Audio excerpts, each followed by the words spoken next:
Hello my lovely friends. Hello beautiful people. My name is Karina and I am your friendly esthetician here on YouTube.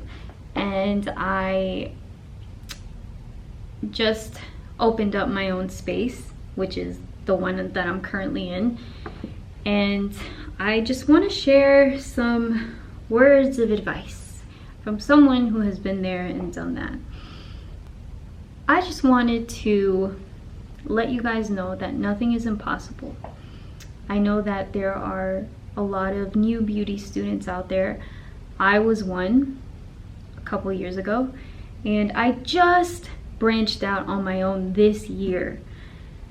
It took me years, and I thought that I was gonna, straight from graduating my aesthetics program, that I was gonna go and get my own suite, get my own place, and really take off. But I didn't make it a priority, if I'm being honest, So if you can make it a priority, chances are you're probably gonna succeed. I choose to say this instead of, well, realistically speaking, statistically, beauty businesses, 8 out of 10 fail within their first year. That's a real stat. It's a very scary stat, especially if you're either still in school or you're about to graduate, or you just recently graduated and you've dabbled in working for another person for commission. It ain't shit. It's just not.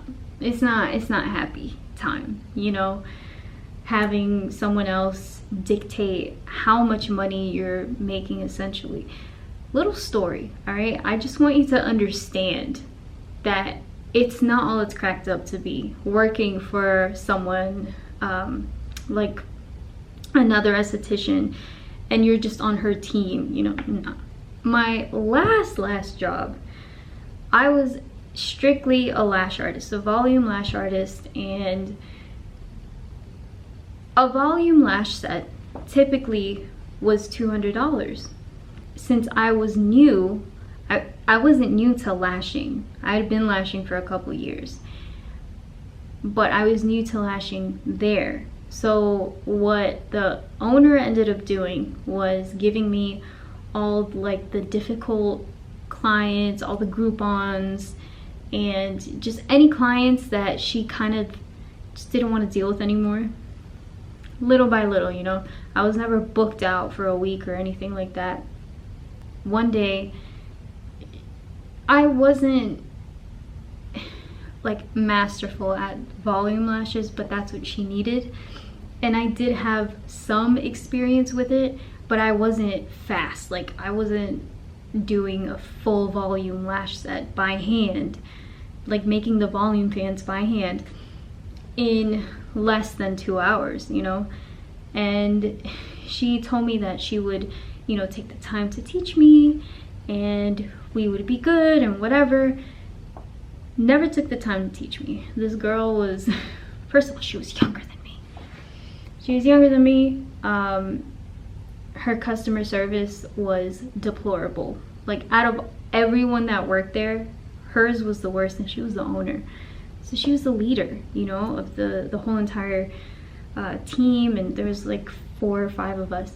She was like, okay, well, you have a client, I scheduled her with you, and she's looking for volume, a full volume lash set. She likes them really full, really long. And I was like, okay. And then she pulls out like the 3D pre-mades, and she's like, you can use these, it's fine. And I thought it was weird. The norm was just to do handmade, and I guess she just had a couple of pre-mades on deck just in case, So I was like, okay, cool. So my client came in, and then I started doing her lashes. I took less than 2 hours with this client.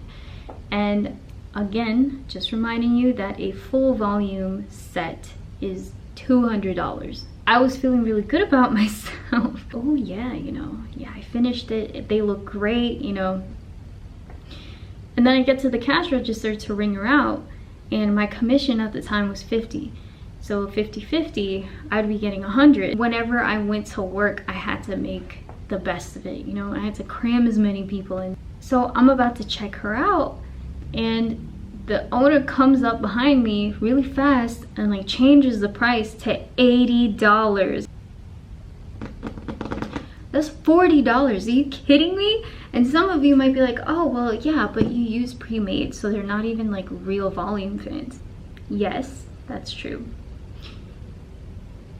But I think the point that I'm making, never once did she tell me that she was gonna deeply discount this person, this client. Legally, she's the owner, you know, so yeah, she could do that, but that's what could happen to you, okay? That's all I'm saying. You're not gonna find a lot of great and genuine bosses in the lash industry, because this is how I thought too. I thought, oh wow, look, if I work for like a lash spa or a salon, they're gonna do all the marketing for me, they're gonna buy all the products, I don't have to spend my money and blah blah blah, and I just tell them when I'm available.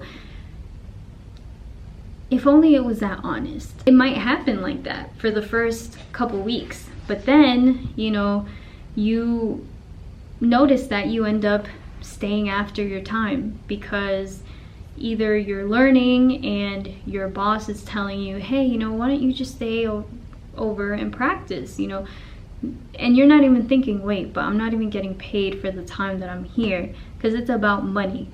All right, it's not about, oh, I feel so good about doing that. No, it's about money. This is a job, this is a business. Even if you're a contractor, a 1099, that's your business, you know? You're getting paid per client that you see, essentially, unless you're a W-2 and you get additional commission on top of that, but that's also very rare. Don't drink the gullible Kool-Aid, because it's out there and they have it. So that's something that I just wanted to touch on. It's such a fairy tale way of thinking, like, oh, well, this is gonna be great and blah blah blah blah blah. We have such grand expectations, you know, whenever we're about to embark on a journey, a career change. Just always remember to make sure to protect yourself legally, emotionally, physically, mentally. If you are looking for a job and you kind of want to get that experience before you run off and do your own thing, that's a great idea too. But just make sure that you put yourself first. I hope that this video resonated with you in any way, one way. Keep coming back to Bambi's Beauty Den, because I have a lot in store for you, both for clients and of course my near and dear fellow estheticians, fellow student estheticians. I hope you guys have a lovely day or a lovely night. Don't go to bed too late. I leave you now, but I will see you later. Bye.